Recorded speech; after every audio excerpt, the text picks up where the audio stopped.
हरे कृष्णा। हरे कृष्णा सभी को। बहुत हरे बहुत कृष्ण स्वागत माता है। जी, दंडवत प्रणाम। दंडवत प्रणाम माता जी। हरे कृष्णा। हरे कृष्णा माता जी, दंडवत प्रणाम। हरे कृष्ण माता दंडवत जी सभी को। दंडवत प्रणाम सभी का बहुत बहुत स्वागत है। आज हमारा चौथा अध्याय है ना। कल हमने तीसरा अध्याय देखा जिसका नाम था कर्मयोग।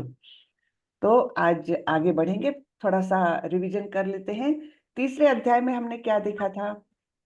तीसरे अध्याय में देखा था कि कर्म किस प्रकार किया जाए, अन्यथा कर्म बंधन उत्पन्न हो जाता है कर्म योग्य प्रकार से नहीं किया तो कर्म करने की विधि है भगवान को समर्पण करते हुए कर्म करना, हमारी नियत कर्तव्य ही करना, लेकिन उसके फलों के प्रति आकृष्ट न होकर करना, है ना। सारे मतलब यज्ञ के स्वरूप में कर्म करने के लिए बोला है। और अगर उस तरीके से कर्म नहीं किया तो निश्चित रूप से हम कर्म बंधन से बंध जाते हैं। तो भगवान ने बताया है कि किस प्रकार इस भौतिक जगत को चलाने के लिए विविध देवता विविध प्रकार से हमारी सहायता निरंतर करते रहते हैं, है ना। जल वायु अग्नि सब कुछ, ये सारे अलग अलग देवताएं हैं और वे हमारे आवश्यकताओं की पूर्ति करते रहते हैं। और हम क्या करते हैं? हम उसका केवल उपभोग करते हैं। ये नहीं सोचते कि हमको उनको थैंक यू भी बोलना चाहिए, है ना। तो उस समय भगवान बोलते हैं कि अगर कोई व्यक्ति इस प्रकार से देवताओं को अर्पण किए बिना वस्तुओं का भोग करता है तो वो निश्चित रूप से चोर है, और जो भी वो ग्रहण कर रहा है वो पाप खा रहा है ना। बड़े कठोर शब्द भगवान ने इस्तेमाल किए हैं। क्यों किए हैं? कि जिससे निद्रा छाड़ी उठ जीवा, है ना। नींद से उठो, किस प्रकार कर्म करने हैं जिससे हम परम गति को प्राप्त हो जाए, उसके लिए इतने कठोर शब्द भगवान ने बोला है। चोर होता है वो व्यक्ति जो देवताओं को अर्पण किए बिना ग्रहण करता है और वो पाप खाता है। तो इस प्रकार ये बड़े कठोर शब्द भगवान ने किए हैं। और फिर भगवान ने यज्ञ का चक्र बताया है। फिर आगे जाकर के भगवान ने अर्जुन ने प्रश्न किया था कि पाप करने के लिए उद्यत क्यों हो जाता है व्यक्ति, है ना। कोई जीवात्मा पाप क्यों करता है? एज इफ उसको कोई पुश कर रहा है, एज इफ उसको कोई फोर्स कर रहा है ना। पाप पापम चरति पुरुषः, क्यों ऐसे करता है? तब भगवान ने बताया था कि काम एष क्रोध एष रजोगुण समुद्भवः महाशनो महापाप्मा विद्धि एन इह वैरिणम। इसको तुम वैरी जानो, किसको? काम और क्रोध को। पहले तो काम आता है, वो बाद में उत्पन्न करता है क्रोध को। और फिर भगवान ने उनके छुपने के स्थान भी बताए थे, बहुत सुंदर तरीके से बताए थे। और उसका एक्सप्लेनेशन जो प्रभुपाद जी ने दिया है वो बहुत ही सुंदर है ना। तो उसमें क्या बताया था भगवान ने कि इंद्रिया, मन और बुद्धि, ये तीन स्थान होते हैं इस काम के छुपने के। काम रूपी हमारा सबसे बड़ा शत्रु जो है वो इन तीन स्थानों की शरण ग्रहण करता है। और फिर क्या बताया है भगवान प्रभुपाद जी ने कि इंद्रियों के माध्यम से इंद्रिय विषयों की ओर वो आकृष्ट हो जाता है। फिर मन को उस काम का आगार बना लेता है, गोडाउन बना लेता है। और फिर राजधानी यानी बुद्धि पर वो कब्जा कर लेता है। और फिर बुद्धि तो है आत्मा की निकट पड़ोसन। और इस प्रकार वो आत्मा भी अपना वास्तविक स्वरूप भूलकर अपने आप को देह मानने लगती है। और इस प्रकार वो जन्म मरण के चक्र में फंस जाती है। वो आत्मा, वो जीवात्मा बार बार नया नया देह धारण करके अलग अलग योनियों में घूमता रहता है। तो काम एष क्रोध एष रजोगुण समुद्भवा महाशनो महापाप्मा विद्धि एन इह वैरिणम। बहुत बड़ा शत्रु है ये हमारा काम, है ना। तो यहाँ पर तीसरा अध्याय खत्म हुआ था। अब हम चौथा अध्याय देखेंगे। तो मैं पहले शेयर करती हूँ, उसके बाद मंगलाचरण करके हम चालू करेंगे।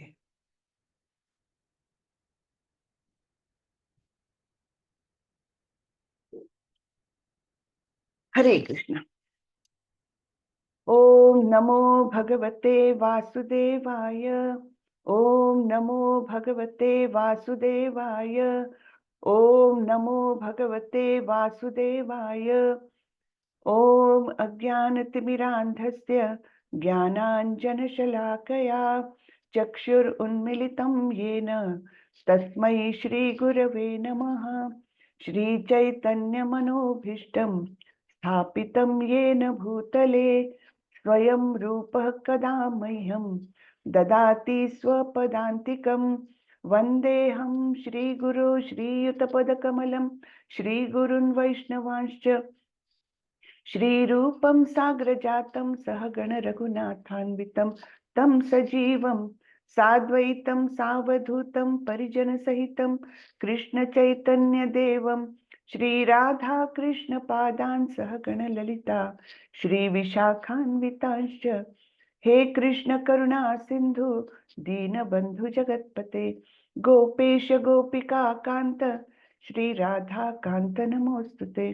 तप्त कांचन गौरांगी राधे वृंदावनेश्वरी वृषभानुसुते देवी प्रणमामि हरिप्रिये। नमो विष्णुपदाय कृष्णपृष्ठाय भूतले श्रीमते भक्ति वेदांत स्वामी इति नामिने। नमस्ते सारस्वती देवे गौरवाणी प्रचारिणे निर्विशेषाय शून्यवादी पाश्चात्य देशतारिणे। जय श्री कृष्ण चैतन्य प्रभो नित्यानंदा श्री अद्वैत गदाधर श्रीवासादि गौर भक्त वृंदा। हरे कृष्णा कृष्णा कृष्णा हरे हरे हरे राम राम राम हरे हरे हरे कृष्णा कृष्णा कृष्णा हरे हरे हरे राम राम राम हरे हरे। हरे कृष्णा सभी को। हरे कृष्णा। चलिए तो हरे कृष्ण हरे कृष्ण माता जी। हरे कृष्णा हरे कृष्णा माता जी। हरे कृष्णा माता जी। हरे कृष्णा जी। तो आज का अध्याय है चौथा अध्याय जिसका नाम है ज्ञान योग या दिव्य ज्ञान। तो ये है तो कर्मयोग के बारे में ही, क्योंकि हमने बताया था कि किस प्रकार पहले 6 अध्याय ये कर्मयोग प्रधान अध्याय है। कर्मयोग का विषय लेकर उसको अलग अलग तरीके से किस प्रकार हम आत्मसात कर सकते ये बताया है। तो ये कर्म का ही है, लेकिन ज्ञान से युक्त होकर के हमको कर्म करना है, किस प्रकार करना है। तो ये ज्ञान अभी भगवान देने वाले हैं। हरे कृष्णा। तो ये भगवत गीता यथारूप ये श्रीला प्रभुपाद जी ने लिखी हुई है। श्रीला प्रभुपाद जो इस्कॉन के संस्थापक आचार्य है और ये महान भक्त थे, तभी तो ये इतना सुंदर भाष्य इस पर लिख सके। इसमें कुछ भी मनगढ़ंत नहीं है। सब कुछ जो ज्ञान है वो कैसा प्राप्त है, एवं परंपरा प्राप्तम, ये श्लोक आने वाला है चौथे अध्याय में।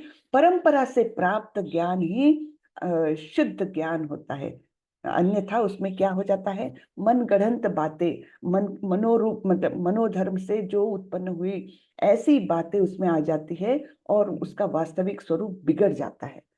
तो मोस्टली बहुत सारे भाष्य लिखे हैं भगवत गीता पर, बहुत लोगों ने लिखे हुए हैं।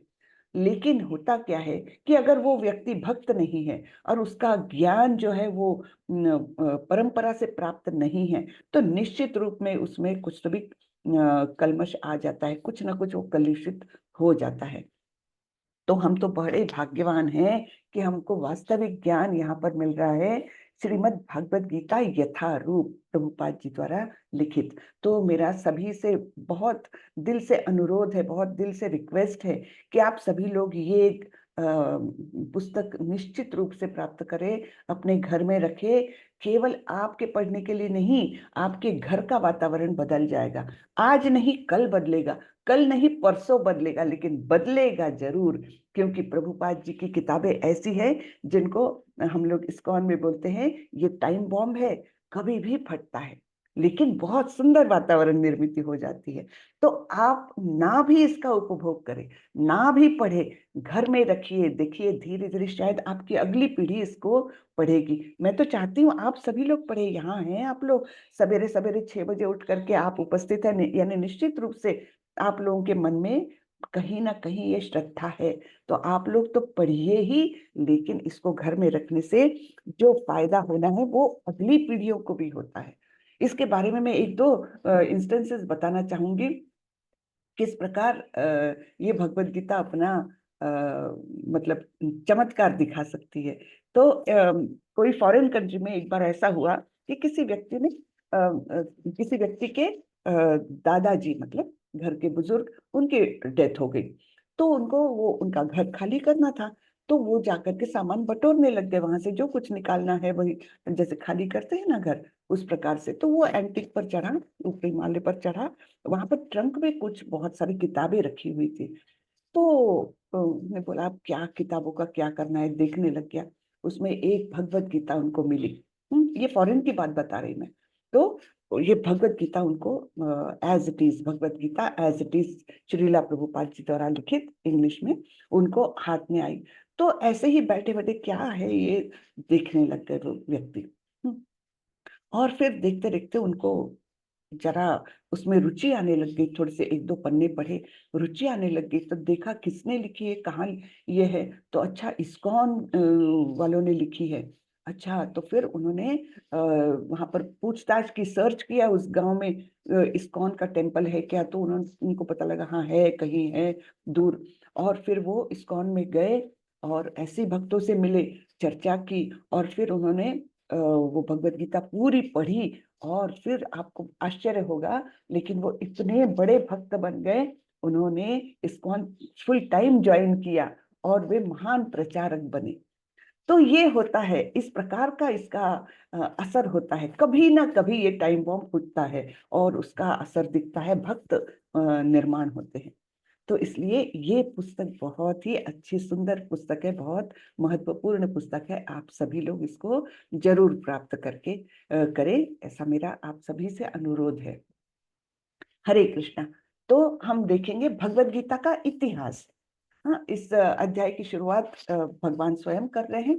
श्री भगवान उवाच इमं विवस्वते योगम प्रोक्तवान हम अव्ययम विवस्वान मनवे प्राह मनुर्ईश्वाकवे ब्रवीत। भगवान श्री कृष्ण ने कहा, मैंने इस अमर योग विद्या का उपदेश सूर्यदेव विवस्वान को दिया, और विवस्वान ने मनुष्यों के पिता मनु को उपदेश दिया, और मनु ने इसका उपदेश इक्ष्वाकु को दिया। तो ये हिस्ट्री बता रहे हैं, इतिहास बता रहे हैं भगवान, कि ऐसा नहीं है अर्जुन कि तुमको ही मैं पहली बार ये ज्ञान दे रहा हूं, ये ज्ञान मैंने तो सूर्यदेव विवस्वान को दिया था। तो हमने दूसरे अध्याय में देखा था ना, नैनम छिन्दन्ति शस्त्राणि नैनम दहति पावका। हाँ, तो क्या बताया था वहां पर कि आत्मा का स्वरूप कैसा है, कि जिसको ना आप शस्त्र से खंड खंड कर सकते हो, ना अग्नि से जला सकते हो, ना पानी से भिगा सकते हो, और ना वायु से सुखा सकते हो।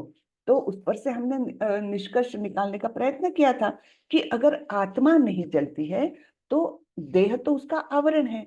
तो निश्चित रूप से ऐसा हो सकता है कि ऐसा कुछ आवरण, ऐसा कोई देह होगा जो हीट रेजिस्टेंट होगा, यानी कितनी भी गर्मी में उस पर कोई असर नहीं पड़ेगा। तो वही बात यहीं पर हमको दिखती है, यहाँ पर भी दिखती है कि सूर्य देव विवस्वान, यानी सूर्य के देवता, अगर राजा है, सूर्य देव है, तो प्रजा भी होगी, है ना, राजा है तो प्रजा भी होगी। यानी इस पर से हम देख सकते हैं कि सूर्य पर भी निश्चित रूप से जीवात्मा है, जीव वहां पर भी है।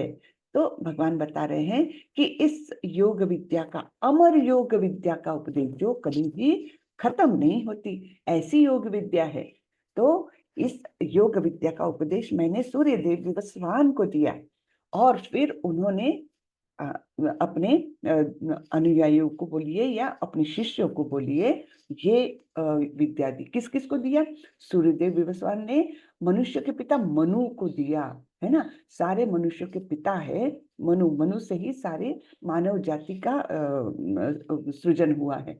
तो मनु को दिया और मनु ने इसका इक्ष्वाकु को दिया। ये राजा थे जिनके वंश में आगे जाकर के प्रभु रामचंद्र जी ने अवतार लिया था, है ना। तो इस प्रकार ये परंपरा चलती आई। फिर क्या हुआ, ये देखिए, इस प्रकार से ये ज्ञान जो है ये एक से दूसरे को, एक एक शिष्य को मतलब गुरु देते गए, है ना। गुरु के द्वारा शिष्य को, फिर वो शिष्य जब गुरु बना तो उसने अपने शिष्य को, इस प्रकार से ये ज्ञान चलता आया। एवं परंपरा प्राप्तम इमं राजर्षयो विदुः सकाले नेह महता योगो नष्टः परंतप। इस प्रकार यह परम विज्ञान गुरु परंपरा द्वारा प्राप्त किया गया और राजर्षियों ने इसी विधि से इसे समझा, किंतु कालक्रम में यह परंपरा छिन्न हो गई, अतः यह विज्ञान यथारूप में लुप्त हो गया लगता है। तो ये राजर्षि यानी राजा रहते हुए ऋषि के समान जिनका आचरण होता था, ऐसे राजर्षियों ने इसको समझा, परंपरा द्वारा समझा। और जब राजा ही एक ऋषि के समान रहेगा तो प्रजा कितनी अच्छी होगी, है ना।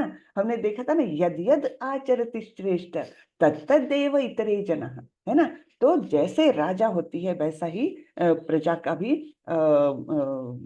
वो होता है, व्यवहार होता है। तो इस प्रकार जब राजा ही ऋषियों के समान है तो उनकी प्रजा कितनी अच्छी होगी, है ना। तो इस प्रकार ये अच्छा समाज था। लेकिन हुआ क्या, कालक्रम में यह परंपरा छिन्न हो गई। हाँ, तो कहीं ना कहीं ये डाइल्यूट हो गई, परंपरा छिन्न हो गई, और इसलिए यह विज्ञान, ये विज्ञान है। भगवान बार बार बोले ये विज्ञान है, मनगढ़ंत कुछ नहीं है। ये प्रूवन है। विज्ञान किसको बोलते हैं हम? जिसको एक्सपेरिमेंट के द्वारा हम प्रूव कर सकते हैं, है ना। बिल्कुल। तो ऐसा यह विज्ञान यथारूप में लुप्त हो गया, यानी उसका रूप जरा कलुषित हो गया। है तो विद्या है तो, लेकिन यथारूप में नहीं है ना। आगे बढ़ते हैं हम। तो कृष्ण भगवान ने ये ज्ञान किसको किसको दिया था? कृष्ण भगवान ने एक तो ब्रह्मा जी को ये ज्ञान दिया था, लक्ष्मी जी को ये ज्ञान दिया था, शिव जी को दिया था, और 4 कुमार जो ब्रह्मा जी के पुत्र थे, है ना। तो उनको ये ज्ञान दिया था। और फिर ये ज्ञान परंपरा के द्वारा ये नीचे उतरा। जैसे ब्रह्मा जी की जो परंपरा है ये मध्वाचार्य ने चालू रखी, आगे बढ़ाई, और इस्कॉन जो है वो इसी परंपरा में आता है। ब्रह्मा जी के परंपरा में इस्कॉन कार्यरत है, ठीक है। और यहाँ पर ये लक्ष्मी जी की परंपरा जो रामानुजाचार्य ने आगे बढ़ाई, शिव जी की परंपरा जो रुद्र परंपरा कहलाती है वो विष्णु स्वामी ने आगे बढ़ाई, और ये 4 कुमारों की जो परंपरा है वो निम्बार्काचार्य ने आगे बढ़ाई। तो हम लोग कौन सी परंपरा को बिलोंग करते हैं? हम ये ब्रह्मा जी की परंपरा जो मध्वाचार्य द्वारा आगे बढ़ाई गई। और हम देखते हैं यहाँ पर कि ये परंपरा ठीक से बिल्कुल गुरु शिष्य परंपरा के माध्यम से ये प्रभुपाद जी तक आई है। भक्ति सिद्धांत स्वामी सरस्वती जो प्रभुपाद जी के गुरु थे, फिर उनके गुरु, और ये भक्ति विनोद ठाकुर, है ना। ये गौर शंकर बाबा जी महाराज है और उनके ऊपर है भक्ति विनोद ठाकुर। ये वास्तविक तो भक्ति सिद्धांत सरस्वती ठाकुर के पिता है, लेकिन और वे महान, स्वयं इतने महान थे, फिर भी उन्होंने अपने पुत्र को इनसे दीक्षा दिलवाई, इनको गुरु मानने लगाया, हाँ, गौरदास बाबा जी महाराज को। और इस प्रकार ये परंपरा देखिए, ये अटूट परंपरा द्वारा ये प्रभुपाद जी तक ज्ञान आया है। और प्रभुपाद जी ने बहुत हम लोगों पर कृपा करके ये सारा ज्ञान अपनी पुस्तकों में उंडेल दिया है। तो हमको तो क्या करना है? हमको उनके पुस्तकों का पारायण करना है और उसी से समझना है। लेकिन केवल पुस्तकों का पारायण करने से अर्थात आध्यात्मिक ज्ञान प्राप्त नहीं होता। हमको फिर भी गुरु की शरण में जाना ही चाहिए। और ऐसे अनेक गुरु, प्रभुपाद जी के शिष्य जो है वो ऐसे कई गुरु है जो यही ज्ञान हमको देते हैं। ठीक है ना। तो ये बड़ी ही सुंदर परंपरा है जिसको कहा जाता है कि माधवाचार्य गौड़ परंपरा है। तो इस प्रकार से ये ज्ञान हम प्राप्त करते हैं परंपरा के माध्यम से। अब अर्जुन के मन में प्रश्न उठा कि आप बता रहे हैं कि आपने सूर्यदेव विवस्वान को ये ज्ञान दिया, तो ये कैसे हो सकता है? आप तो मेरे समकालीन हो, फिर आपने ऐसे इतने पुराने समय में कैसे ज्ञान दिया होगा? ये उनको समझ में नहीं आया। तब फिर भगवान बताते हैं कि बहुनी में व्यतीतानि जन्मानि तव चार्जुन। भगवान बताते हैं कि अरे अर्जुन, तुम्हारे भी और मेरे भी अनेक अनेक जन्म हुए हैं, लेकिन तुम तो सब भूल जाते हो क्योंकि तुम जीवात्मा हो, ऐसे जो भौतिक जगत से संबंधित है। तो जैसे कि हम जब जब देह बदलते हैं तब हमको पिछली स्मृति रहती नहीं है, लेकिन भगवान बोलते हैं कि मुझे सब याद है। क्यों याद है भाई? क्योंकि भगवान देह बदलते ही नहीं है। हाँ, तो देह बदलते नहीं है, उनका आध्यात्मिक शरीर है। जैसे हमारी आत्मा आध्यात्मिक है और शरीर भौतिक है, लेकिन भगवान का कैसा है? भगवान का तो दोनों ही आध्यात्मिक है, जिसको मृत्यु आती ही नहीं है। जो सो कॉल्ड मृत्यु यानी शरीर बदलने की क्रिया जो है, वो भगवान के लिए लागू ही नहीं है। इसलिए भगवान को सब कुछ स्मरण रहता है, हम नहीं रख सकते, है ना। तो ये फर्क है हम में और भगवान में। अब हम यहाँ पर देखते हैं टाइमलाइन कैसी होती है कि ब्रह्मा जी की आयु कितनी है और क्या होता है। हम युग की बातें तो बहुत करते हैं कि अरे ये कलयुग है, देखो कितने झगड़े होते हैं, कितने बुरे लोग हैं आसपास, है ना, कलयुग का प्रभाव है बोलते हैं हम। यानी युग क्या है थोड़ा सा हम जानते हैं, तो हम देखेंगे कि 4 युग है। शायद ये सभी को मालूम होगा, कलयुग, द्वापर युग, त्रेता युग और सत्य युग। लेकिन इनकी अवधि कितनी है? तो कलयुग की ड्यूरेशन है 4,32,000 वर्ष। आप लोग इस चार्ट में राइट हैंड कॉर्नर, नीचे वाला राइट हैंड कॉर्नर में देख सकते हैं। देखिए कलयुग की ड्यूरेशन है 4,32,000 वर्ष। अब जो द्वापर युग है इसके जस्ट पहले आया हुआ, वो इससे डबल, ठीक है, कलयुग से डबल ड्यूरेशन है उसकी, तो 8,64,000 वर्ष। फिर कलयुग से 3 गुना है त्रेता युग और कलयुग से 4 गुना है सत्ययुग।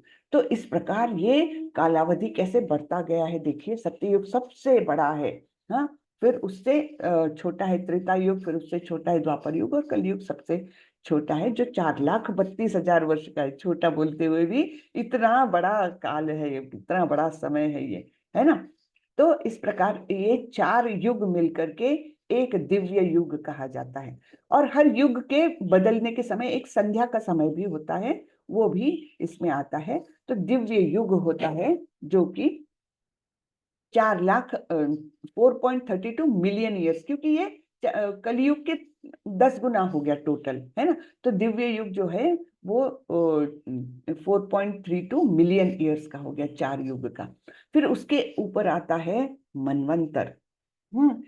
तो 71 दिव्य युग को मिला करके बनता है एक मनवंतर। कितना बड़ा ड्यूरेशन है उसका, ओहो, 306.72 मिलियन ईयर्स का ये मनवंतर। उसके ऊपर है एक कल्प। कल्प यानी ब्रह्मा जी का केवल एक दिन।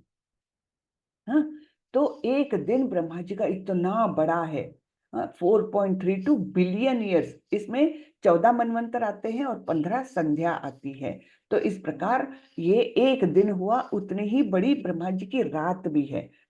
तो ऐसा करके ब्रह्मा जी 100 साल तक जीते हैं। तो ये है ब्रह्मा जी की लाइफ। अब ब्रह्मा जी का जब भी दिन होता है ना, तो ब्रह्मा जी सृष्टि का सृजन करते, भौतिक जगत का सृजन करते हैं अपनी शक्तियों के माध्यम से। और जब सोने जाते हैं, रात हो जाती है उनकी, तो वो सब कुछ समेट लेते हैं। तो इस प्रकार ब्रह्मा जी के हर दिन के साथ भौतिक जगत की सृष्टि का सृजन होता है और उनके रात के साथ वो एक प्रलय में बदल जाता है। छोटा, इसको ये महाप्रलय नहीं है, महाप्रलय और बड़ा होता है। ये केवल प्रलय है जो ब्रह्मा जी के रात के साथ आता है। ठीक है, इसको पार्शियल डिवास्टेशन कहा गया है, partial creation and partial devastation. ये ब्रह्मा जी के हर दिन और रात के साथ होता है। अब ब्रह्मा जी जब की उम्र 100 साल की। अब क्या होता है, मैं आप लोगों को बताना चाहूंगी। हाँ देखिए, कृष्ण के 3 पुरुषावतार हैं। तो सबसे पहले हैं कारणोदक विष्णु।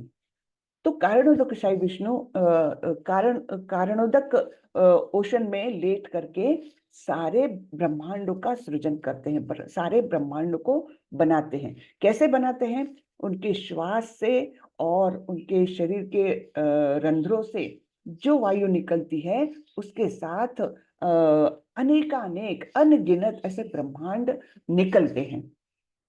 और ये ब्रह्मांड ऐसे हैं कि उनके अंदर फिर भगवान का दूसरा पुरुषावतार जो गर्भोदकशायी विष्णु है, वो हर ब्रह्मांड के अंदर स्थित हो जाते हैं। अब ये गर्भोदकशायी विष्णु जो है, उनकी नाभि से निकलता है कमल की डंडी, और ऊपर एक फूल आता है जहां पर भगवान निर्माण करते हैं ब्रह्मा जी को। ठीक है। और ब्रह्मा जी के हृदय में जाकर के वो उनको ज्ञान देते हैं कि किस प्रकार तुमको इस भौतिक जगत की रचना करनी है। तो पहले ओरिजिनल क्रिएटर तो कौन है? कृष्ण। और ब्रह्मा जी हुए सेकेंडरी क्रिएटर, है ना। तो इस प्रकार ये दोनों क्रिएटर्स हैं। और ब्रह्मा जी हर दिन की सुबह होती है तो अपने ब्रह्मांड के अंदर भौतिक जगत निर्माण करते हैं, और अपने ब्रह्मांड के अंदर जब रात होती है तब वो सोने जाते हैं, तो सब समेट लेते हैं। ये प्रलय हुआ। और जब कारणोदकशायी विष्णु वो जब श्वास छोड़ते हैं, तब अनेकानेक ब्रह्मांड जो निर्माण होते हैं, और जब उच्छ्वास लेते हैं सारे ही ब्रह्मांड को अपने अंदर समेट लेते हैं। तो ये क्रिएशन एंड फुल डिवास्टेशन, महाप्रलय जिसको कहते हैं।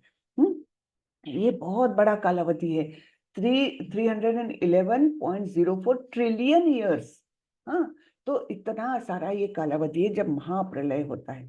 तो हमने देखा कैसे 4 युग है, कलयुग, द्वापर युग, त्रेता युग, सत्ययुग, कैसे उनका ड्यूरेशन है। कलयुग से दुगुना द्वापर, कलयुग से तिगुना त्रेता, और कलयुग से चौगुना सत्ययुग। इस प्रकार ये दिव्य युग, उसके बाद 71 दिव्य युगों का बना मनवंतर, और ऐसे 14 मनवंतर और 15 संध्यास का बना कल्प। कल्प यानी ब्रह्मा जी का एक दिन, और इतनी ही बड़ी ब्रह्मा जी की रात होती है। और फिर क्या होता है, ये ब्रह्मा जी 100 साल तक जीवित रहते हैं, और उसके बाद महाप्रलय में सारे ब्रह्मांड को कारणोदकशायी विष्णु जो है वो अपने अंदर समेट लेते हैं।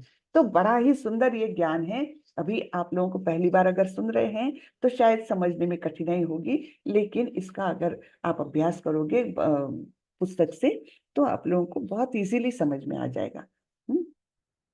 तो इस प्रकार ये सब दिया है, कैलकुलेशंस दिए हैं ब्रह्मा जी का जीवन। तो अभी की स्थिति ये है कि ब्रह्मा जी के 50 साल के हो गए हैं। हमारे ब्रह्मा जी, हमारे ब्रह्मांड के जो रचयिता है, उन ब्रह्मा जी को 50 साल हो गए हैं। ठीक है। तो 6 मनवंतर खत्म हो गए हैं, 4 युगों के 27 चक्र खत्म हो गए हैं, और सत्य, त्रेता और द्वापर युग का इतना कालावधि हो गया है।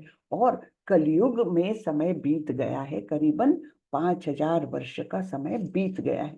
कलयुग का टोटल ड्यूरेशन कितना है? 4,32,000। हाँ, और अभी केवल 5000 वर्ष ही बीते हैं। तो इसलिए अभी भी कलयुग में बहुत बुराइयां नहीं है, क्योंकि ये शुरुआत ही है। लेकिन जैसे जैसे कलयुग में आगे समय आएगा, तो बहुत ही भयानक, भीषण ऐसी परिस्थिति होने वाली है। ना अन्न रहेगा, ना जल रहेगा, ना पशु रहेंगे, है ना। पूरी पृथ्वी एकदम वीरान हो जाएगी। और उस समय खाने के लिए भूख तो लगेगी मनुष्य को। तब फिर वे मनुष्य एक दूसरे को मार काट करके खाएंगे। आप सोचिए कितना भीषण वो समय रहेगा। तो इसीलिए प्रभुपाद जी बोलते हैं कि इसलिए भैया अभी ठीक समय है, अभी भक्ति में लग जाओ और निकल पड़ो इस भौतिक जगत से, छूट जाओ इस भौतिक जगत से, अन्यथा आगे का समय तो भयंकर है।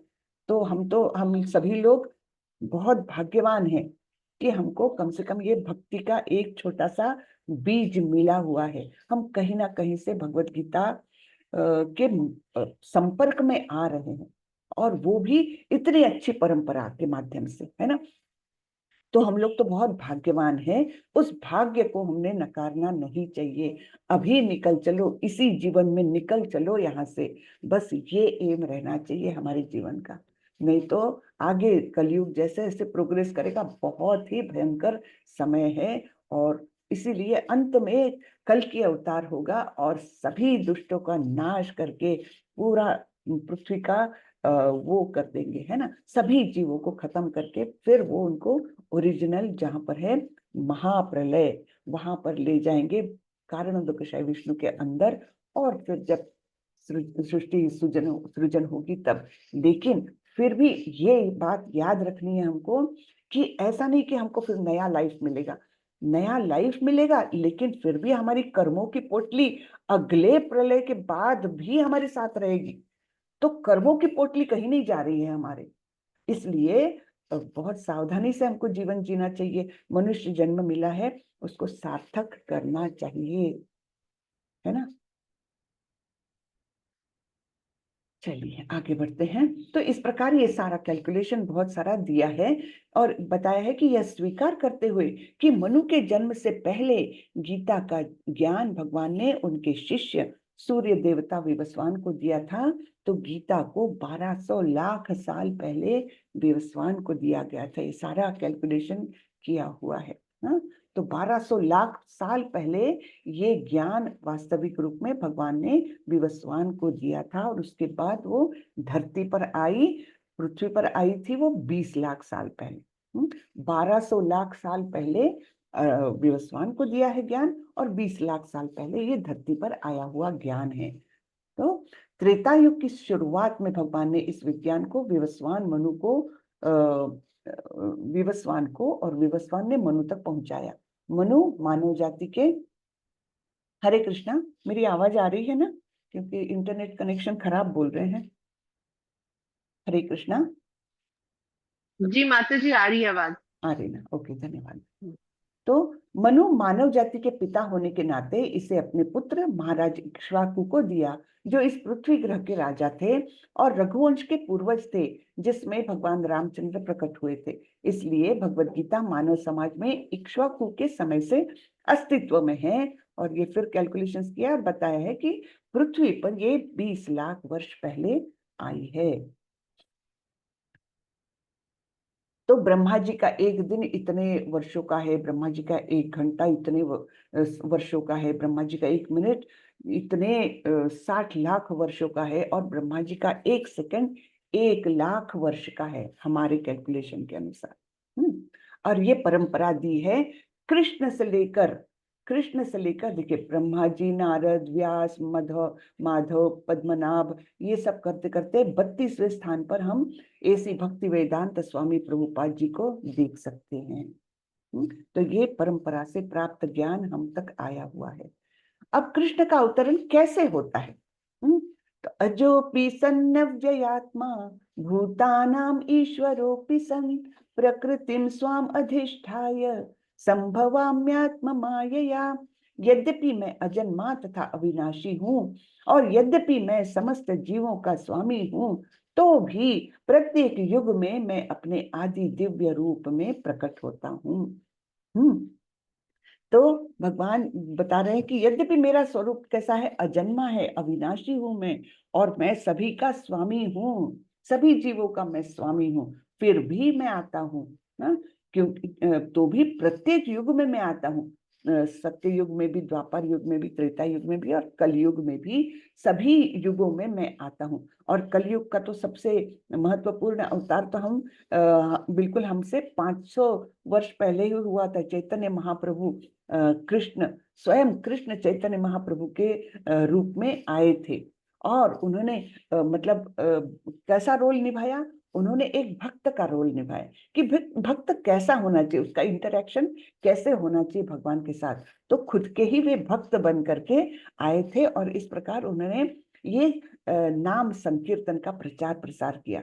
क्योंकि हम जानते हैं कलयुग में कैसे हम लोग मूर्ख है, मति मंद है ना, मंद गति, मंद मति, और अल्पायु, और तो और उपद्रव करने वाले, कलह युक्त, ऐसे हम लोग हैं। तो हमारा उद्धार करने की चिंता भगवान को है। इसलिए कलयुग के इतने शुरू में ही भगवान स्वयं आए और ये सबसे आसान उन्होंने तरीका हमको दिया है कि किस प्रकार हम भगवत धाम जा सकते हैं। केवल हरिनाम संकीर्तन कितना सुंदर है ना। और उसमें कोई कष्ट भी नहीं है। आप तो आनंद से विभोर होकर के उसके साथ डांस करिए, संकीर्तन के साथ उसके साथ मृदंग बजाइए, जोर से गाइए, है ना। ये बड़ा ही सुंदर मतलब मार्ग है जिसमें आनंद ही आनंद है।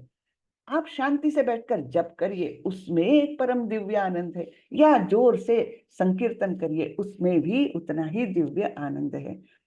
तो ये इस प्रकार हर युग में भगवान बोलते हैं मैं अपने आदि दिव्य रूप में प्रकट होता हूँ। तो तात्पर्य में श्रीला प्रभुपाद बोलते हैं, श्रीला प्रभुपाद की जय। भगवान सामान्य जीव की भांति शरीर परिवर्तन नहीं करते।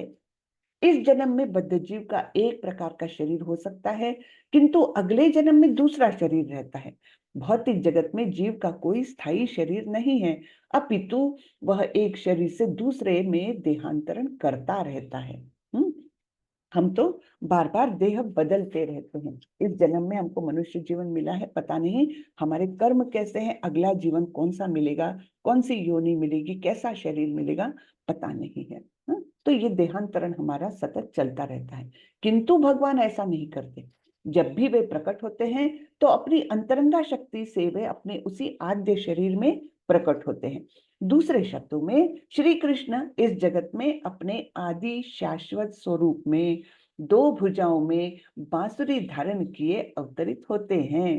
यद्यपि वे अपने उसी दिव्य शरीर में प्रकट होते हैं और ब्रह्मांड के स्वामी हैं, तो भी ऐसा लगता है कि वे सामान्य जीव की भांति प्रकट हो रहे हैं। यद्यपि उनका शरीर भौतिक शरीर की भांति क्षीण नहीं होता, फिर भी ऐसा प्रतीत होता है कि भगवान कृष्ण बालपन से कुमारावस्था तथा कुमारावस्था से तरुणावस्था प्राप्त करते हैं। किंतु आश्चर्य तो यह है कि वे कभी युवावस्था से आगे नहीं बढ़ते। तो कितने भी वर्षों की आयु हो जाए उनकी, वो एकदम नव युवक ही दिखते हैं। एकदम सुंदर उनका शरीर जो है वो यौवन से युक्त ही रहता है, बूढ़े नहीं होते। हाँ, तो इस प्रकार से ये बताया है प्रभुपाद जी ने कि किस प्रकार वे अपने आदि दिव्य शरीर स्वरूप में वे आते हैं, शाश्वत स्वरूप में आते हैं, हर हर युग में आते हैं। अब कब होता है अवतरण? बताए तो है भगवान ने कि हर युग में आते हैं, लेकिन फिर भी कब होता है, युग के अंदर कब होता है? यदा यदा हि धर्मस्य ग्लानिर्भवति भारत अभ्युत्थानम अधर्मस्य तदात्मानं सृजाम्यहम्।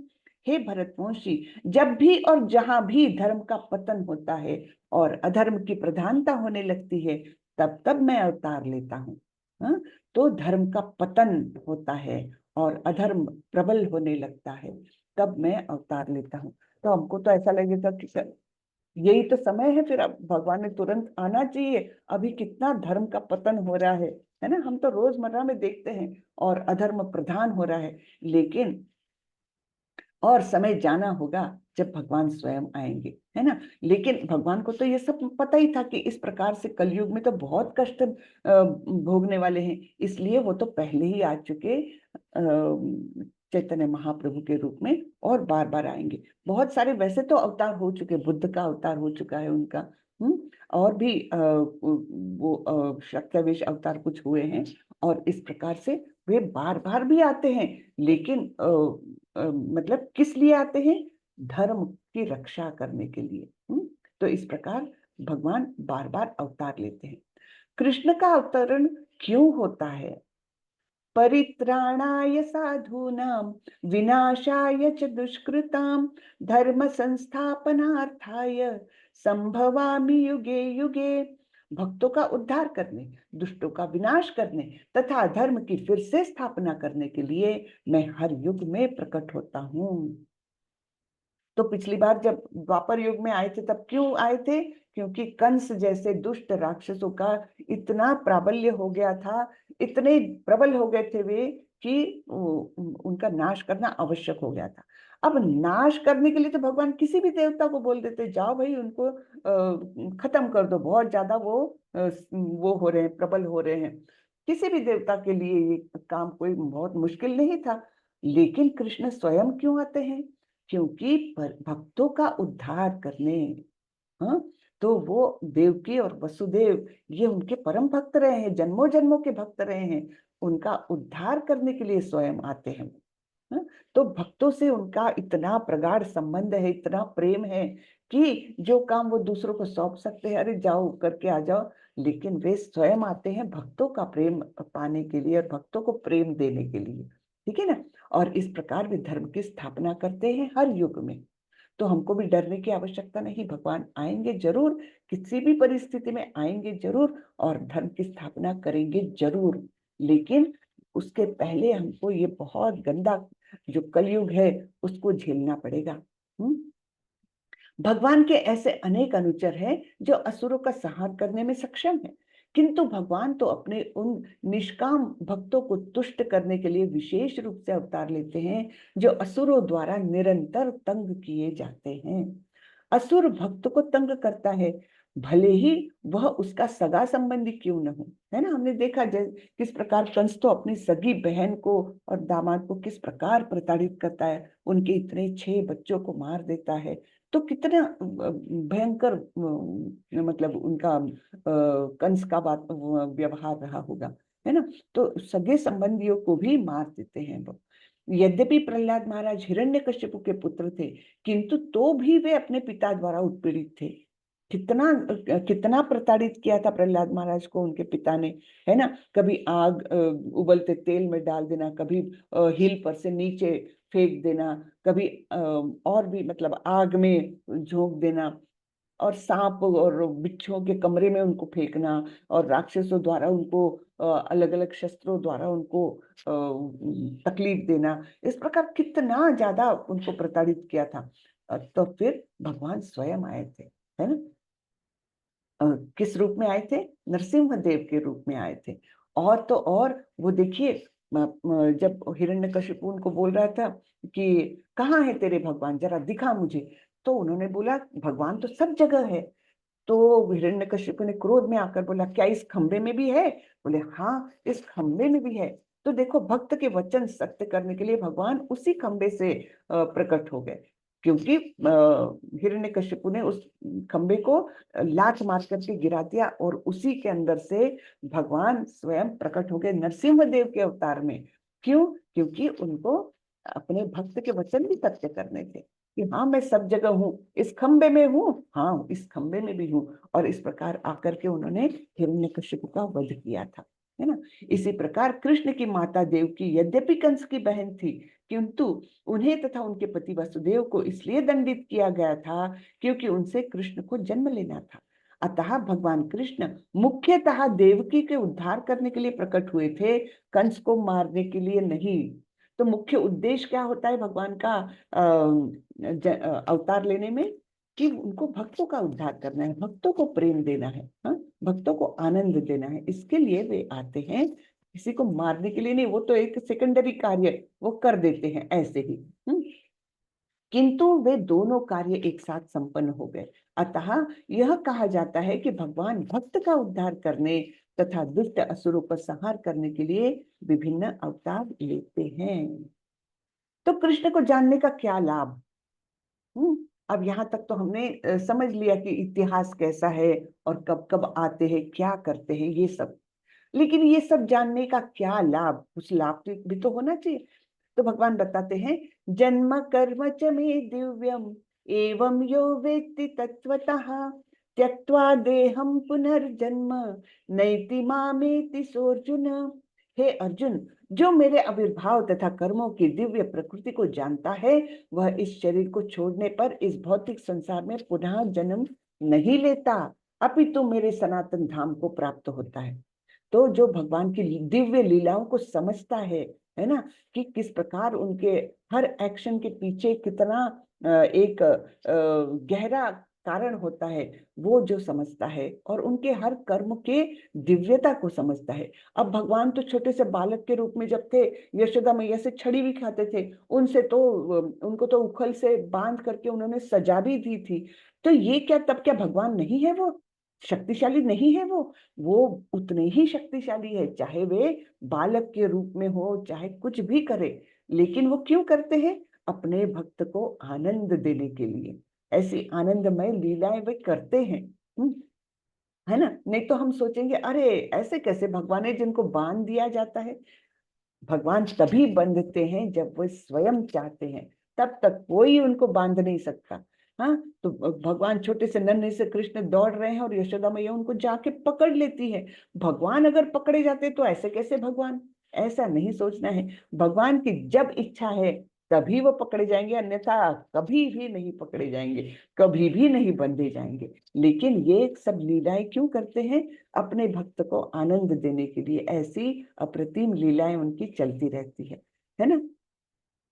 तो भगवान जो बोलते हैं कि मेरे आविर्भाव और कर्मों की दिव्य प्रकृति को जो जानता है वो उसको पुनर्जन्म नहीं होता, वो बार बार इस भौतिक जगत में नहीं आता, बल्कि मेरे धाम को आ जाता है, परम धाम।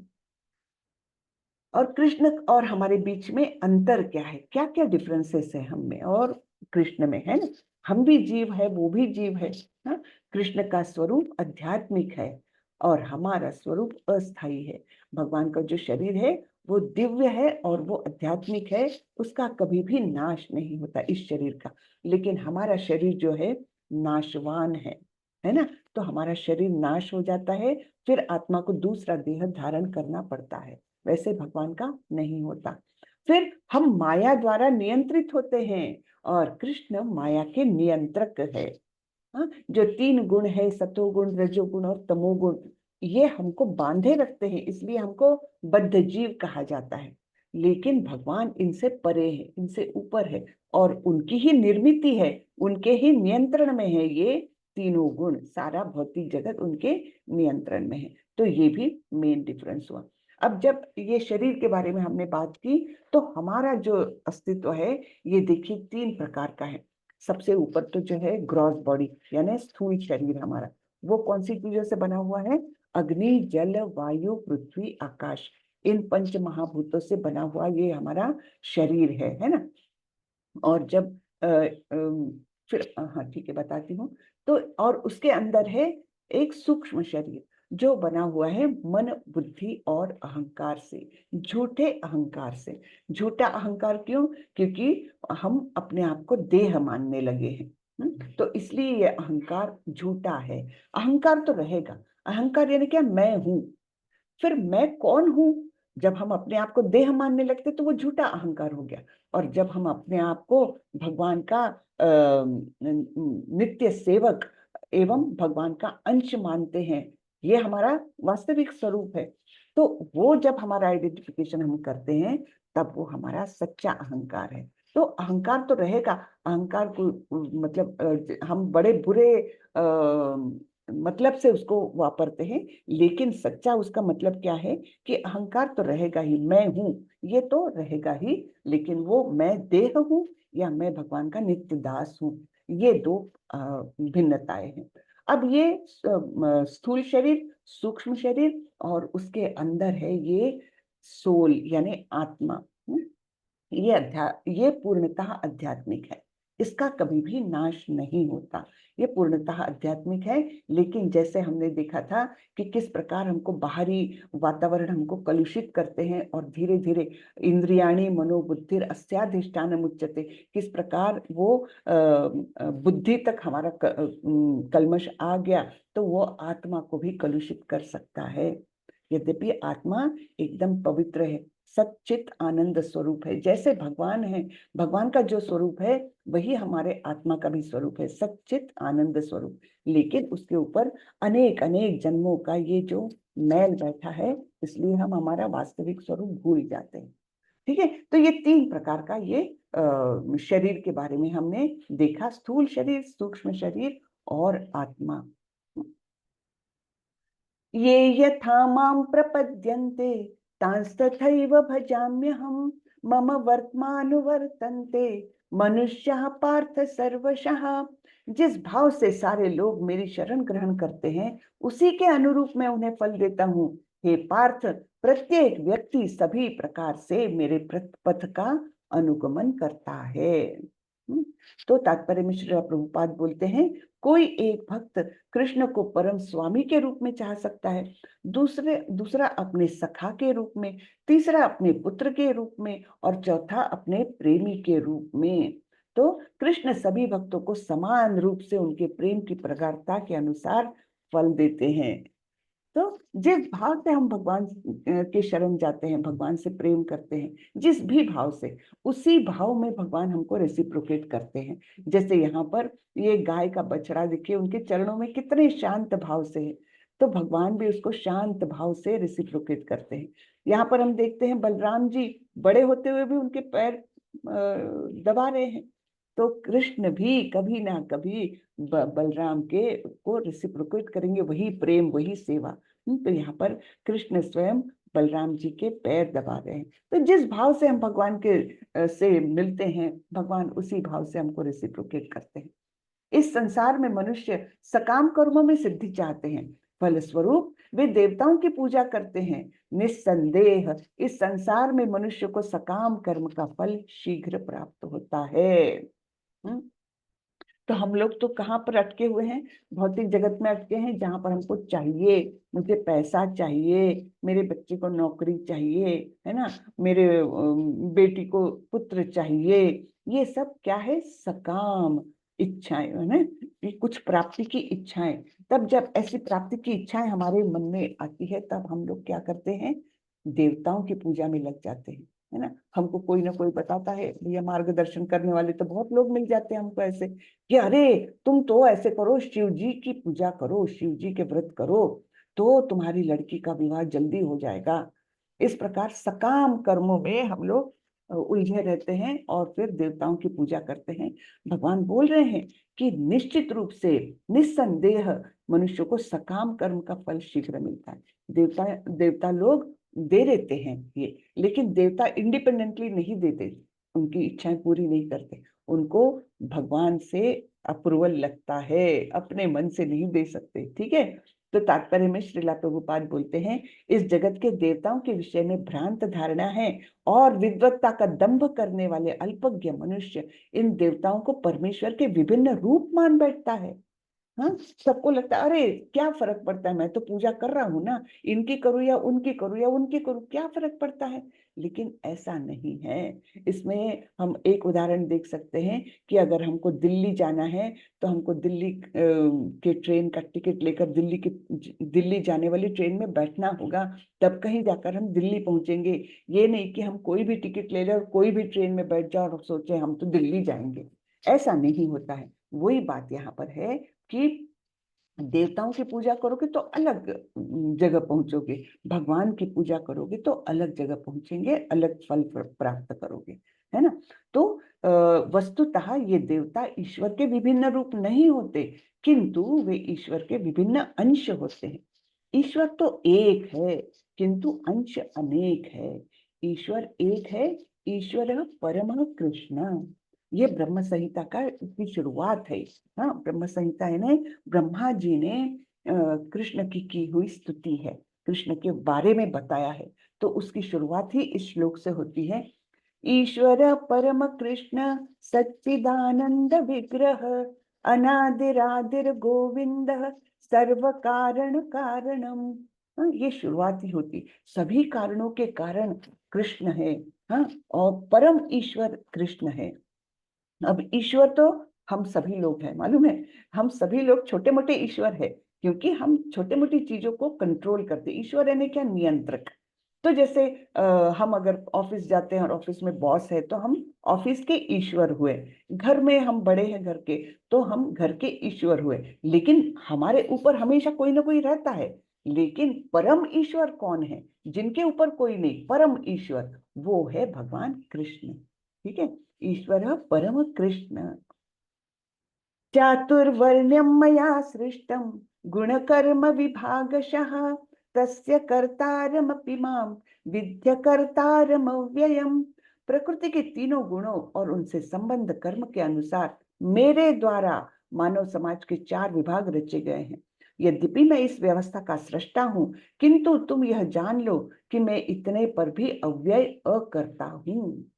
तो ये चार जो घटक किए हैं भगवान ने, विभाजन किया है समाज का, किस प्रकार, जो बुद्धि के काम में मतलब इंटरेस्ट है, जिसको उसकी रुचि है उधर, तो उनको कहा गया है ब्राह्मण। जिनको जिनका शारीरिक बल है और वो दूसरों की रक्षा करने में इस प्रकार से रुचि रखते हैं, उनको क्षत्रिय कहा जाता है। और जो कृषि और व्यापार और गो रक्षा, गायों की रक्षा, इन कामों में रुचि लेते हैं, उनको वैश्य कहा गया है। और जो इन तीनों में भी नहीं आते, उनको शूद्र कहा गया है, जो ऊपरी तीनों वर्गों की सेवा करने के लिए निर्मित है। ठीक है, तो इसमें भगवान बताते हैं कि ऐसा नहीं है कि ये उच्च है और कोई नीच है, बिल्कुल नहीं, सभी आवश्यक घटक है समाज के। जैसे एक शरीर के लिए सिर भी आवश्यक है, हाथ भी आवश्यक है, पेट भी आवश्यक है और पैर भी आवश्यक है, उसी प्रकार हर समाज के लिए ब्राह्मण, क्षत्रिय, वैश्य और शूद्र, ये सभी घटक जो है वो आवश्यक है। और ये भगवान द्वारा निर्मित है, ये नहीं कि बाय बर्थ हम उसको ले चले, जैसे आजकल का स्वरूप हो गया है कि ब्राह्मण का बेटा ब्राह्मण, क्षत्रिय का बेटा क्षत्रिय। ऐसा नहीं भगवान ने निर्माण किया। भगवान ने निर्माण किया है गुण कर्म विभागशः, उस व्यक्ति के गुण और कर्म के अनुसार उसका वर्ण कौन सा है वो निश्चित होता है। हो सकता है ब्राह्मण का बेटा शूद्र भी निर्माण हो जाए, है ना, कोई बात नहीं, या शूद्र का बेटा ब्राह्मण भी बन जाए, कोई बात नहीं। तो उसमें ऐसा ऐसा विभाजन किया है भगवान ने। और भगवान बोलते हैं ये सब मैंने निर्माण किया, लेकिन मैं इसमें नहीं हूँ, मैं इससे अलग हूँ, ये सारे घटकों से मैं अलग हूँ। तो भगवान तो हर अपने अवतार में अलग अलग वर्ण में आते हैं, है ना। जैसे जब कृष्ण बनकर के आए हैं, तब वो कौन से रूप में आए हैं, वो एक वैश्य के रूप में आए हैं, है ना। कृषि गोरक्षा ये सब करते थे, गोरक्षा करते थे, तो वो इस विभाग में आए। रामचंद्र जी के इसमें वो क्षत्रिय बनकर आए थे, तो अलग अलग, यानी वो इसके बंधन में नहीं है ना। चातुर्वर्ण्य मया सृष्टम, मैंने निर्माण किया है ये चतुर्वर्ण, लेकिन उससे मैं अलग हूं। न माम कर्माणि लिम्पन्ति न मे कर्म फले स्पृहा इति माम योऽभिजानाति कर्मभिर्न स बध्यते। मुझ पर किसी कर्म का प्रभाव नहीं पड़ता, न ही मैं कर्म फल की कामना करता हूँ। जो मेरे संबंध में इस सत्य को जानता है, वह कभी भी कर्मों के पाश में नहीं बंधता। सॉरी, तो यहाँ पर हम देखते हैं अलग अलग कार्य कर रहे हैं भगवान, हाँ, तो लेकिन वो किसी भी कार्य से लिप्त नहीं है, और उनको कोई कर्म फल की आकांक्षा भी नहीं है। उनको क्या चाहिए, वो तो सर्वे सर्वा है ना। तो यहाँ पर वो ब्राह्मण के रूप में यहाँ पर है, अपने मित्र के साथ है, यहाँ पर वो वैश्य के रूप में है, यहाँ पर वो क्षत्रिय के रूप में, या यहाँ पर शूद्र के रूप में बोल सकते, सारथी सेवक बने हुए हैं। तो कोई भी रूप में आ जाए, वो उनका जो ओरिजिनल स्वरूप है वो कभी भी डगमगाता नहीं है ना। और उनको कोई भी कर्म करने पर कर्म फल की इच्छा ही नहीं है। तो ये जो जानता है वो कर्मों के पाश में नहीं बनता, ऐसा बताया है भगवान ने। प्राचीन काल में समस्त मुक्तात्माओं ने मेरी दिव्य प्रकृति को जान करके ही कर्म किया, अतः तुम्हें चाहिए कि उनके पद चिन्हों का अनुसरण करते हुए अपने कर्तव्य का पालन करो। तो ये इसी प्रकार से ये दिव्य प्रकृति को जाना, जो पहले की मुक्तात्माएं हैं उन्होंने जाना मुझे, और इस प्रकार से उन्होंने कर्म किए तो उनको मुक्ति मिल गई, मुक्त बन गए वो। उसी प्रकार तुम भी करो, ऐसे अर्जुन को बोल रहे हैं। तो तात्पर्य में श्रीला प्रभुपाद बोलते हैं, मनुष्य की दो श्रेणियां हैं, कुछ के मनों में दूषित विचार भरे रहते हैं और कुछ भौतिक दृष्टि से स्वतंत्र हैं।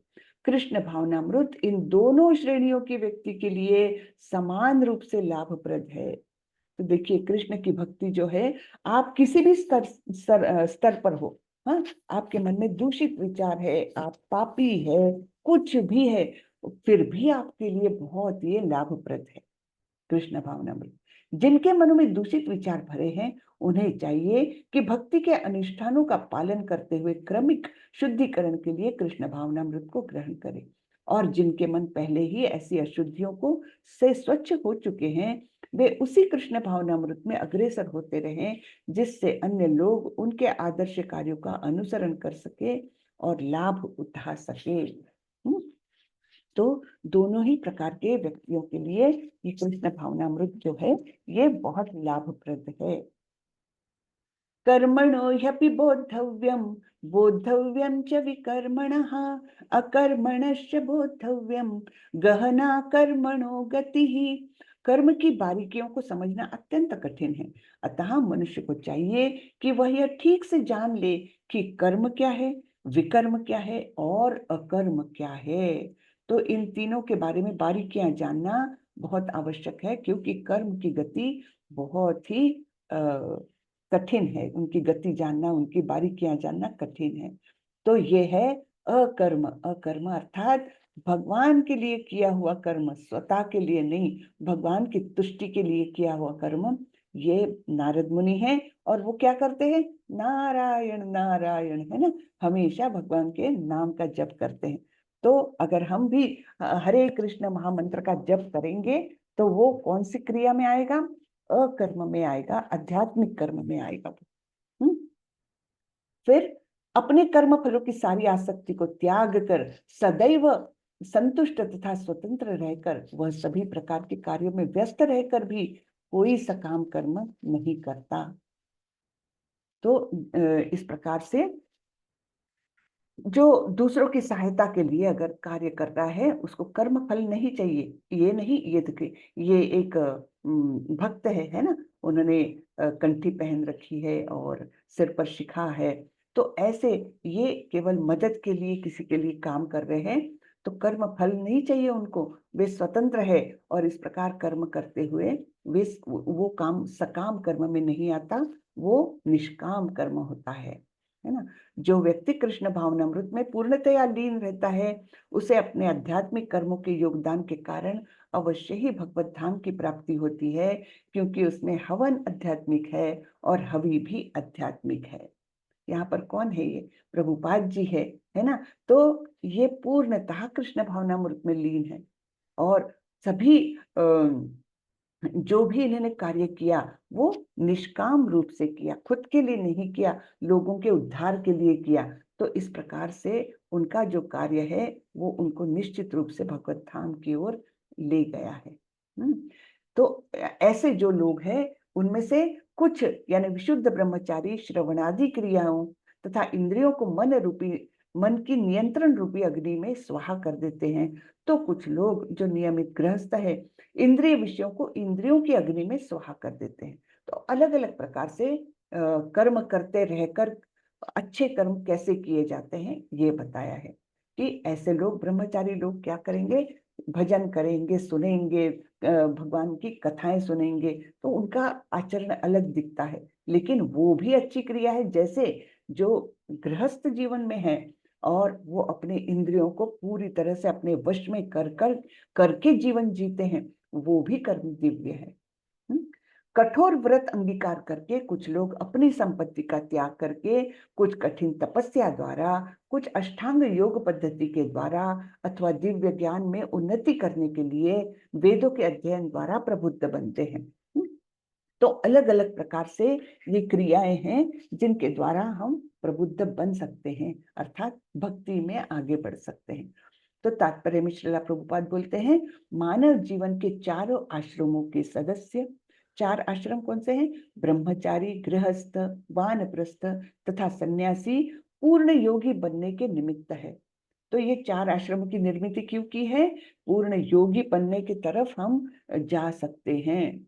मानव जीवन पशुओं की भांति इंद्रिय तृप्ति के लिए नहीं बना है, अतएव मानव जीवन के चारों आश्रम इस प्रकार व्यवस्थित है कि मनुष्य आध्यात्मिक जीवन में पूर्णता प्राप्त कर सके। ब्रह्मचारी या शिष्यगण प्रामाणिक गुरु की देखरेख में इंद्रिय तृप्ति से दूर रहकर मन को वश में करते हैं। वे कृष्ण भावनामृत से संबंधित शब्दों को ही सुनते हैं।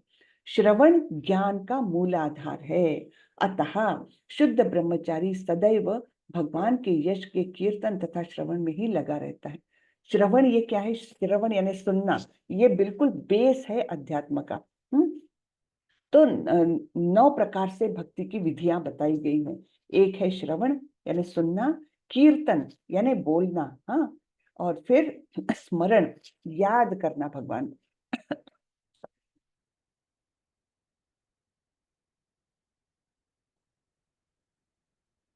श्रवणम कीर्तनम स्मरणम अर्चनम पाद सेवनम दास्यम साख्यम आत्मनिवेदनम, है ना। इस प्रकार से ये 9 विधियां जो बताई गई है, ये भक्ति की विधियां बताई हैं। तो श्रवण ज्ञान का मूल आधार है, सबसे इंपॉर्टेंट है सुनना, ध्यान पूर्वक सुनना, अच्छे भक्तों की बातें सुनना, कीर्तन सुनना। इससे हमारी जो भक्ति है, श्रद्धा है, वो दृढ़ता में बदलते जाती है। हे कुरुश्रेष्ठ, जब यज्ञ के बिना मनुष्य इस लोक में या इस जीवन में ही सुखपूर्वक नहीं रह सकता, तो फिर अगले जन्म में कैसे रहेगा? हाँ, यज्ञ के बिना, यज्ञ यानी समर्पण की भावना से अपने नित्य नियत कर्तव्य करते जाना। तो यज्ञ किए बिना अगर इस जीवन में ही हमको सुख नहीं मिलेगा, अगले जीवन की क्या बात है, हो ही नहीं सकता, है ना। हे परंतप, द्रव्य यज्ञ से ज्ञान यज्ञ श्रेष्ठ है। हे पार्थ, अंत तो गत्वा सारे कर्म यज्ञ का अवसान दिव्य ज्ञान में होता है। तो जैसे जैसे हम कर्म यज्ञ, किसी भी प्रकार का कर्म यज्ञ करते हैं, तो धीरे धीरे हमको दिव्य ज्ञान मिलने लगता है, अपने आप मिलने लगता है। तो यहाँ पर लेकिन बताया है द्रव्य यज्ञ से ज्ञान यज्ञ श्रेष्ठ है। फिर तद्विद्धि प्रणिपातेन परिप्रश्नेन सेवया उपदेक्षन्ति ते ज्ञानम ज्ञानिनस्तत्वदर्शिनः।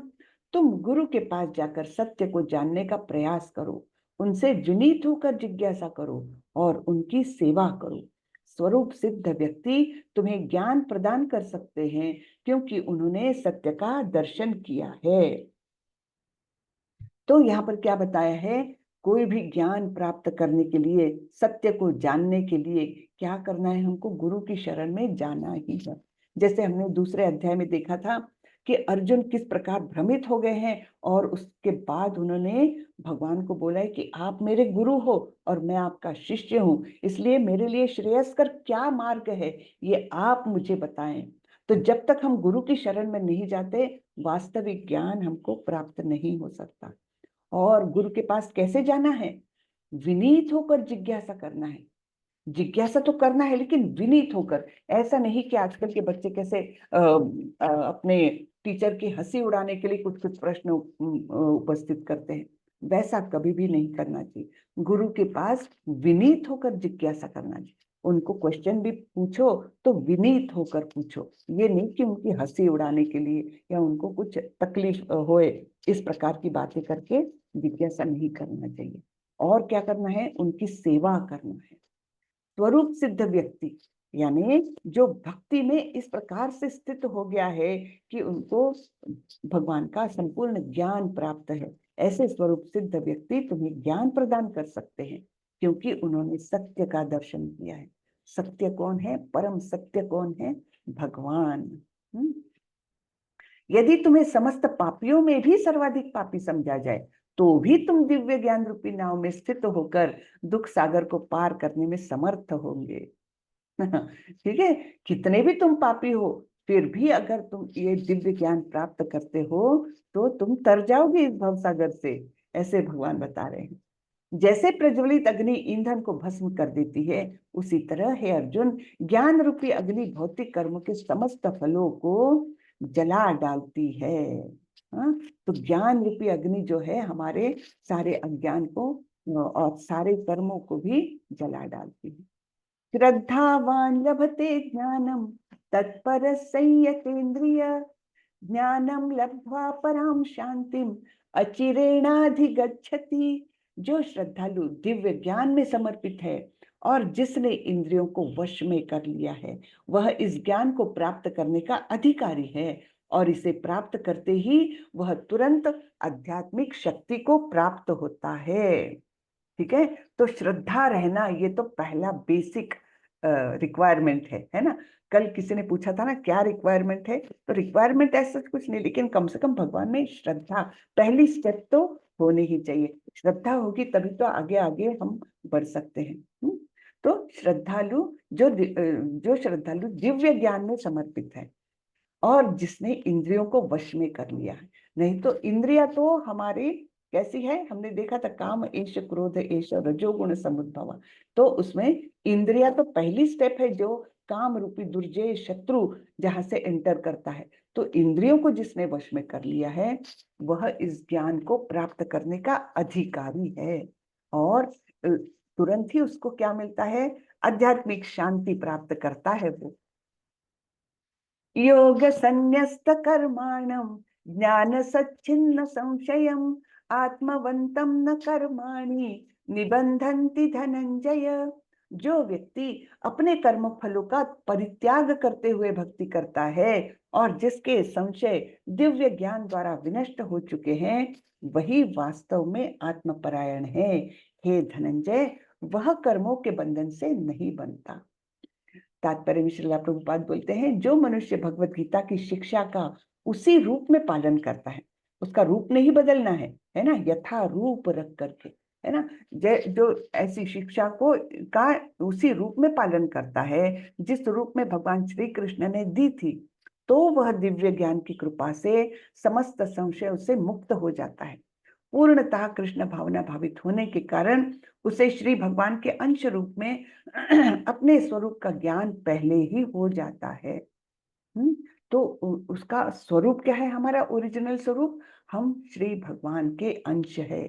सभी जीवात्माएं जो है वो भगवान के अंश है और ये ज्ञान हमको कब प्राप्त होता है, जब हम कृष्ण भावना भावित हो जाए, कृष्ण के भक्त बने, है ना, भक्ति में आ जाए। अतएव निस्संदेह वह कर्म बंधन से मुक्त है। अतएव तुम्हारे हृदय में अज्ञान के कारण जो संशय उठे हैं उन्हें ज्ञान रूपी शस्त्र से काट डालो। हे भारत, तुम योग से समन्वित होकर खड़े हो और युद्ध करो। कितना अच्छा बताया है ना। तो किस प्रकार युद्ध करना है, ज्ञान रूपी शस्त्र से। अज्ञान जो तुम्हारे मन में पनपा है कि मैं क्या करूं, मुझे पाप लगेगा, ये जो तुम अपने आप को देह समझ रहे हो, ये सब वो इस अज्ञान को तुम इस ज्ञान रूपी शस्त्र से काटो और योग से समन्वित होकर, योग से समन्वित होकर यानी क्या, कि मुझसे रिश्ता बना करके सभी कार्यों को मुझे समर्पित करते हुए तुम खड़े हो जाओ और युद्ध करो। भगवान बार बार बोलते हैं अपने नियत कर्तव्य करो, युद्ध करो। ये नहीं बोल रहे कि जाके चलो बैठ जाओ, घर में बैठ जाओ ये नहीं बोल रहे हैं युद्ध करो यानी अपना नियत कर्तव्य हमको करना ही है। तो स्वामी प्रभुपाद जी के कुछ शब्द हम देखेंगे। इस अध्याय में जिस योग पद्धति का उपदेश हुआ है वह सनातन योग कहलाता है। इस योग में दो तरह के यज्ञ कर्म किए जाते हैं, एक तो द्रव्य का यज्ञ और दूसरा आत्मज्ञान यज्ञ जो विशुद्ध आध्यात्मिक कर्म है। यदि आत्म साक्षात्कार के लिए द्रव्य यज्ञ नहीं किया जाता तो ऐसा यज्ञ भौतिक बन जाता है। यानी द्रव्य यज्ञ केवल आप दिखावे के लिए कर रहे हो, हाँ, कि लोगों को इम्प्रेस करने के लिए कि देखो कितना अच्छा आदमी है, ये यज्ञ कर रहा है, इसमें इतना धन संपत्ति लुटा रहा है। ऐसा यज्ञ अगर करते जो जिसका उद्देश्य भगवत भक्ति के अलावा कुछ है तो फिर वो भौतिक बन जाता है। केवल भगवत भक्ति प्राप्त करने के लिए, भगवान को प्रसन्न करने के लिए अगर आप पैसा बहुत सारा खर्च करके कोई यज्ञ करते हो, यज्ञ समारंभ करते हो, हाँ, भगवान को प्रसन्न करने के लिए करते हो, तो वो आध्यात्मिक यज्ञ होता है, नहीं तो भौतिक बन जाता है। किंतु जब कोई आध्यात्मिक उद्देश्य या भक्ति से ऐसा यज्ञ करता है तो वह पूर्ण यज्ञ होता है। आध्यात्मिक क्रियाएं भी दो प्रकार की होती है, आत्मबोध यानी अपने स्वरूप को समझना तथा भगवान विषयक सत्य, है ना। दो प्रकार की आध्यात्मिक क्रिया है, खुद को जानना और दूसरा है भगवान को जानने का प्रयत्न करना। जो भगवत गीता के मार्ग का पालन करता है वह ज्ञान की इन दोनों श्रेणियों को समझ सकता है।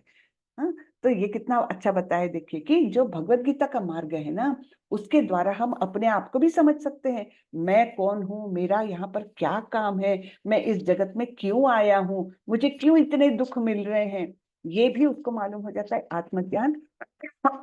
और तो और भगवान के विषय में भी उसको ज्ञान प्राप्त होता है कि भगवान कौन है, क्या करते हैं? भगवान महान है बोला जाता है, लेकिन क्या करते हैं महान, यानी कितने महान है, क्या करते हैं वो, कहाँ रहते हैं वो, ये सब जानना, ये दोनों प्रकार के ज्ञान जो है ना, ये भगवत गीता के माध्यम से हमको मिलता है। भगवत गीता में मेनली 5 विषय लिए गए हैं। हाँ, पहला है ईश्वर यानी परमेश्वर, फिर जीव यानी हम, ईश्वर, जीव, प्रकृति, ये जो भौतिक प्रकृति है, फिर काल और कर्म, ये 5 विषय हैं भगवत गीता में लिए गए हैं। कौन से? ईश्वर, जीव, प्रकृति, काल और कर्म, ये 5 विषयों में भगवत गीता, इन 5 विषयों का ज्ञान हमको भगवत गीता के माध्यम से मिल सकता है। जो भगवत गीता के मार्ग का पालन करता है वह ज्ञान की इन दोनों श्रेणियों को समझ सकता है। उसके लिए भगवान के अंश स्वरूप आत्मज्ञान को प्राप्त करने में कोई कठिनाई नहीं होती। ऐसा ज्ञान लाभप्रद है क्योंकि ऐसा व्यक्ति भगवान के दिव्य कार्यकलापों को समझ सकता है। इस अध्याय के प्रारंभ में स्वयं भगवान ने अपने दिव्य कार्यकलापों का वर्णन किया है। जो व्यक्ति गीता के उपदेशों को नहीं समझता वह श्रद्धा विहीन है, और जो भगवान द्वारा उपदेश देने पर भी भगवान के सच्चिदानंद स्वरूप को नहीं समझ पाता, तो यह समझना चाहिए कि वह निपट मूर्ख है। कि इतना सारा ज्ञान भगवान ने दिया है, भगवत गीता में स्वयं दिया है, उसके बाद भी अगर हम भगवान के स्वरूप को ना समझ पाए कि भगवान कितने महान हैं, कि भगवान ही सर्वे सर्वा है, भगवान ही सभी कारणों के कारण है, ये अगर हम भगवत गीता का अध्ययन करने पर भी नहीं समझ पाए, तो हम क्या है? निपट मूर्ख है। कृष्ण भावना मृत के सिद्धांतों को स्वीकार करके अज्ञान को क्रमशः दूर किया जा सकता है। हरे कृष्ण, हरे कृष्ण। तो इस प्रकार ये आज का अध्याय खत्म हुआ। हरे कृष्ण। कैसा लगा आज का अध्याय? ज्ञान योग या दिव्य ज्ञान। हरे कृष्ण। माता जी एक प्रश्न है पूछिए। जी जी पूछिए प्रभु। हाँ, धन्यवाद माता जी। धन्यवाद। ये जो श्रद्धा विहीन और संशयग्रस्त लोग रहते हैं मंद बुद्धि के, जी वो आध्यात्मिक उत्पाद कैसे प्राप्त कर सकते थोड़ा सा आवाज थोड़ा सा ये करिए। श्रद्धाविहीन और ये संशयी लोग, उनका हैं? क्या, आगे क्या बोला? ये आध्यात्मिक उत्थान कैसे प्राप्त कर सकते हैं? हाँ, आध्यात्मिक वो मार्ग अगर भक्तों कैसे? के संपर्क में आ जाए, भक्तों के संपर्क में आ जाए, तो वो अच्छे मार्ग पर आ सकते हैं। लेकिन अगर हम मन में श्रद्धा पाले हैं और उसी को बढ़ावा दिए जा रहे हैं, सॉरी, मन में संशय पाले हैं और उसी को बढ़ावा दिए जा रहे हैं, श्रद्धा नहीं आ पा रही हमारे मन में, तो हमारा उद्धार कभी नहीं हो सकता अनलेस हम किसी भक्त के संपर्क में आते हैं। अगर आ जाते हैं संपर्क में, जैसे प्रभुपाद जी की किताबें भी हमारे सामने आ जाती है, तो धीरे धीरे ये हमारा संशय और अश्रद्धा ये निकलना चालू हो जाता है ना।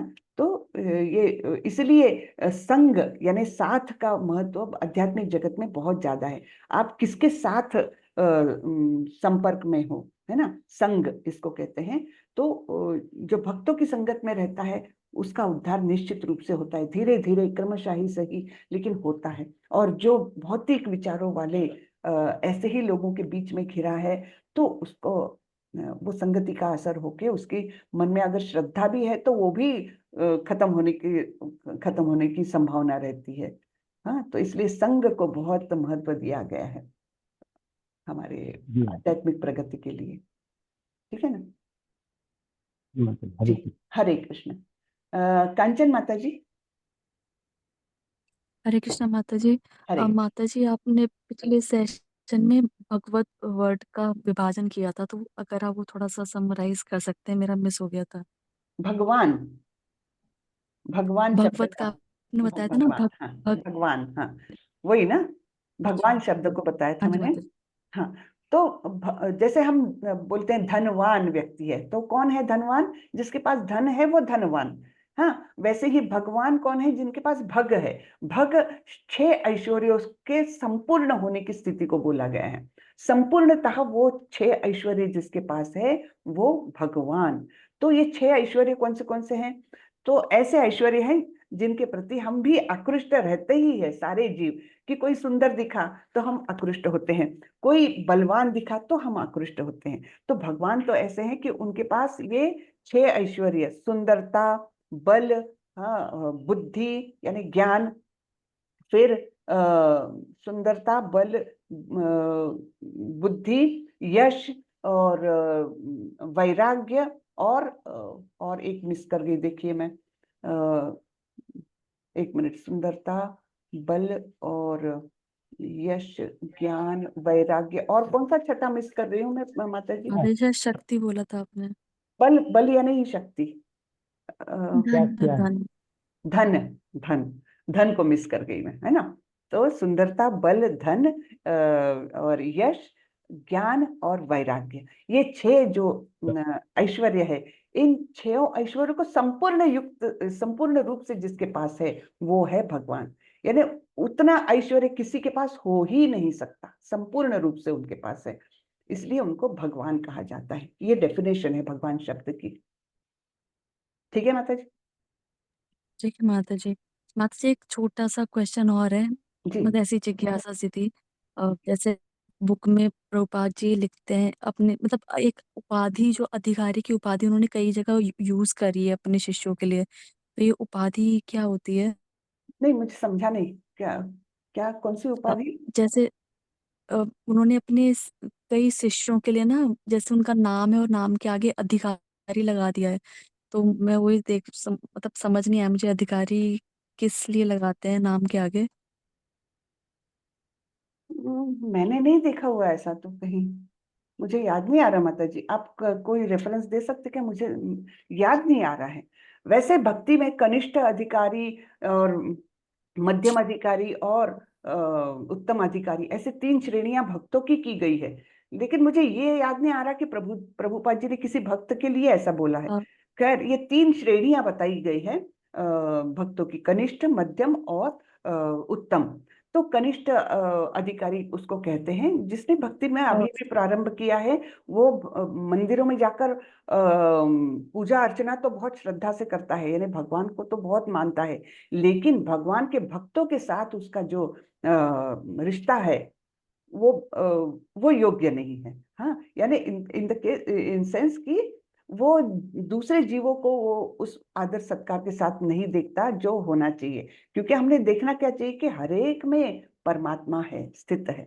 तो ये बुद्धि उसको नहीं आई, वो केवल भगवान की पूजा करेगा और फिर वहां पर भिखारी रहेगा तो उसको तुच्छता पूर्वक देख करके भी आगे बढ़ेगा। वो कनिष्ठ अधिकारी हुआ, सबसे लोएस्ट भक्ति में है, लेकिन निचले पादान पर। फिर मध्यम अधिकारी जो है वो भगवान को और भगवान के भक्तों को मतलब बहुत आदर देगा, भगवान की तो पूजा करेगा, और जो उच्च प्रति के भक्त है उनसे वो विनम्र भाव से आएगा, इस प्रकार से व्यवहार करेगा। और फिर जो अभक्त है उनके साथ करुणामय व्यवहार करेगा कि अरे बेचारे, अभी तक भक्ति का बीज इनको नहीं मिल सका, दुर्भाग्यपूर्ण है ये बात, ऐसा सोच करके उनके प्रति करुणा रखेगा, है ना। और इस प्रकार से मतलब अलग अलग स्टेज में उसका व्यवहार मन से अलग रहेगा, अच्छा रहेगा, लेकिन भिन्नता रहेगी। लेकिन उत्तम अधिकारी तो क्या है, वो सभी को समान दृष्टि से देखते हैं। सभी जीवों में वे परमात्मा को ही देखते हैं, तो समान रूप से उनका व्यवहार रहता, वो उत्तम अधिकारी। तो इस प्रकार से ये अधिकारी शब्द का प्रयोग ऐसा हुआ है। हाँ, कनिष्ठ अधिकारी, मध्यम अधिकारी और उत्तम अधिकारी, तो ये श्रेणियां हैं भक्तों की। ठीक है, ठीक है माता जी। माता जी उन्होंने किसी मुझे ये तो नहीं पता कि उनका ये तात्पर्य था, पर वो ना अपने सेक्रेटरी जो थे श्री श्याम सुंदर, उनको ऐसे संबोधित कर रहे थे कि श्री श्याम सुंदर दास अधिकारी, तो मुझे वो ऐसे अधिकारी का समझ नहीं आ पाया था नहीं, कि मुझे नहीं क्या पता है। माता जी, सॉरी, अच्छा, मुझे पता नहीं ठीक है माता, वो ठीक है क्यों। माता, हरे जी, कृष्ण। हरे कृष्ण, हरे कृष्ण। प्रियंका माता जी, कुछ पूछना है? हरे कृष्ण माता जी। हरे कृष्ण। माता जी मेरा कोई क्वेश्चन नहीं है, मुझे बहुत अच्छा लगा। जी मैं आज 4th डे है, बस मुझे ये पूछना था कि पहले मैंने 2 साल पहले और भी किया है, 20 में और 22 और 23 में। जी। अच्छा। तो मैंने ये पता करना था कि पहले क्वेश्चन जैसे जो भी पार्ट होता था तो वो आते थे, क्वेश्चन आते थे, उनको हमें सॉल्व करना होता था, हम्म। वो अब नहीं आ रहे हैं। हाँ, वो क्या हुआ पिछले बैच से, वो सॉफ्टवेयर जो है वो कुछ हैक हो गया है।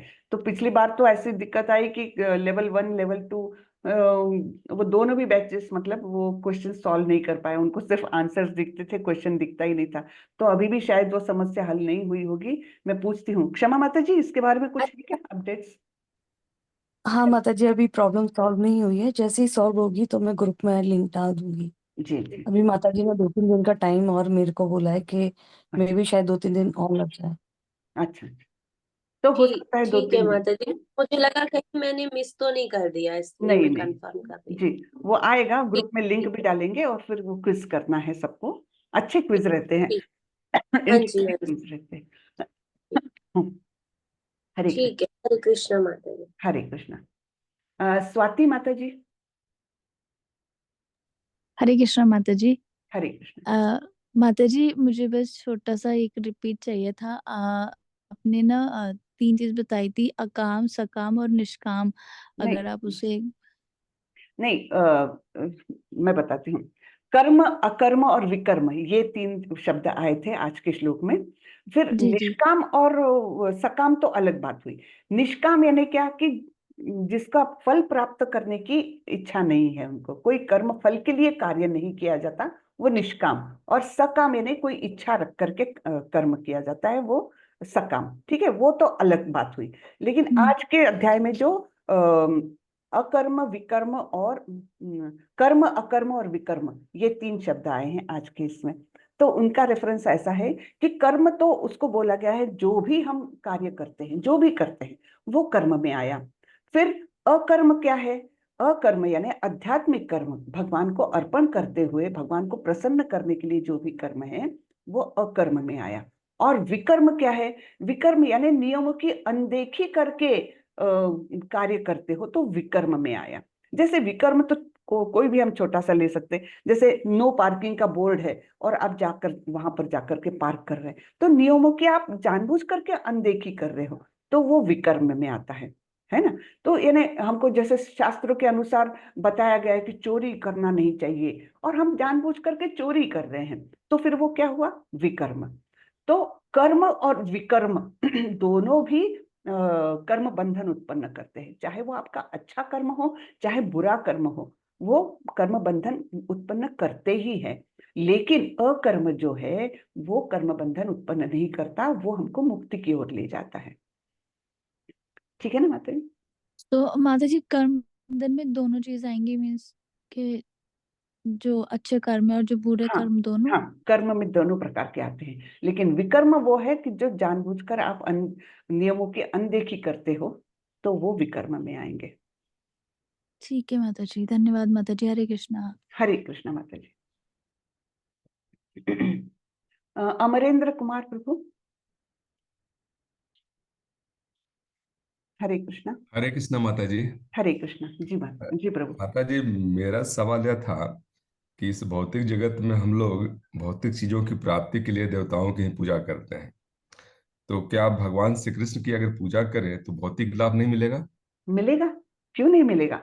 वो जरूर मिलेगा। अगर लेकिन वही है कि अगर हम भगवान यानी हम किसी बहुत बड़े महाराजा के पास जाए और उनको बोले कि अरे कुछ मांगने को बोले, चलो तुमको जो मांगना है मांग लो, और फिर हम उनको बोले जरा मुझे 5 रुपए चिल्लर दीजिए ना, रिक्शा के पैसे देने हैं, वो उस प्रकार से होगा। अगर हम भगवान की भक्ति करें और उनसे कुछ भौतिक चीजें मांगे, तो ये तो बहुत ही तुच्छ हुआ।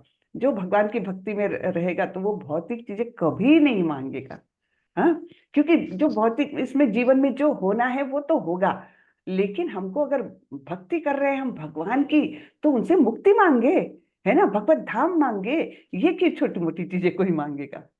बराबर है ना? नहीं मांगेगा नहीं माता जी। हाँ, वो तो अपने मिलेगी, आप पूरा हो जाएगा, अपने समय आप बदलेगा। मिलेगी। भगवान तो रक्षा करते हैं भक्तों की, भगवान जैसे तो। हाँ, और एक श्लोक भी आता है, अगले अध्याय में आएगा कि भगवान स्वयं बोलते हैं कि मैं भक्तों की इस मतलब उनकी उनको जो कमी है वो पूरी करता हूँ, और जो उनके पास है उसकी रक्षा भी करता हूँ। योगक्षेमम वहाम्यहम्। योगक्षेम भवामि। हाँ, जी जी जी। योगक्षेमम वहाम्यहम, ये भगवान वाह स्वयं बोलते हैं। तो उसमें तो कोई बात ही नहीं है। वो जो है हमारा, जो जो कुछ दिया है भगवान ने, वो उसकी रक्षा भी करेंगे और हमारी जो आवश्यकता है वो पूरी भी करेंगे। वो हमको चिंता की बात ही नहीं है। भगवान तो सर्वे सर्वा जी है ना। जी जी जी माता जी, अपना उदाहरण में आता है ना, ध्रुव महाराज वो गए थे राज्य पाने के हाँ, लिए। करेक्ट, बिल्कुल करेक्ट। जी जी, बिल्कुल सही बोला। तो वो तो गए थे, मुझे राज्य चाहिए, मेरे पिता से भी बड़ा राज्य चाहिए। लेकिन जब उन्होंने भगवान को देखा तो उनको लगा मैं क्या कांच के टुकड़े मांगने आया हूँ, यहाँ तो मुझे इतना बड़ा हीरा, मतलब इतना वो मिल रहा है और मैं कांच के टुकड़ों की अभिलाषा से आया हूँ, नहीं चाहिए मुझे, इस प्रकार से, है ना। तो वही हो जाता है। थैंक यू हरे माता जी, कृष्ण। हरे आपका एक्सप्रेशन बहुत सही है, सटीक है। कृष्ण जी, हरे कृष्ण। हरे कृष्ण। चलिए, तो मुझे लगता है आज के प्रश्न खत्म हो गए हैं। काफी देर हो गई आज। वाचा कल्पतरुभ्यश्च कृपा सिंधुभ्य एव च पतितानां पावनेभ्यो वैष्णवेभ्यो नमो नमः। अनंत कोटि वैष्णव वृंद की जय, श्रीला प्रभुपाद की जय। हरे कृष्ण। हरे कृष्ण सभी को। हरे कृष्ण माता जी। हरे कृष्ण। और सभी लोग थोड़ा थोड़ा जप करना चालू कर दीजिए, एक माला जप करिए सभी लोग। मेरा बहुत नम्र निवेदन है सभी से, क्योंकि बहुत फायदा करता है ये। हाँ, तो सभी लोग एक माला जप करिए। आपके पास माला ना हो तो उंगलियों पर गिन करके करिए, लेकिन करना चालू करिए। हाँ, हरे कृष्ण। हरे कृष्ण माता जी। हरे कृष्ण।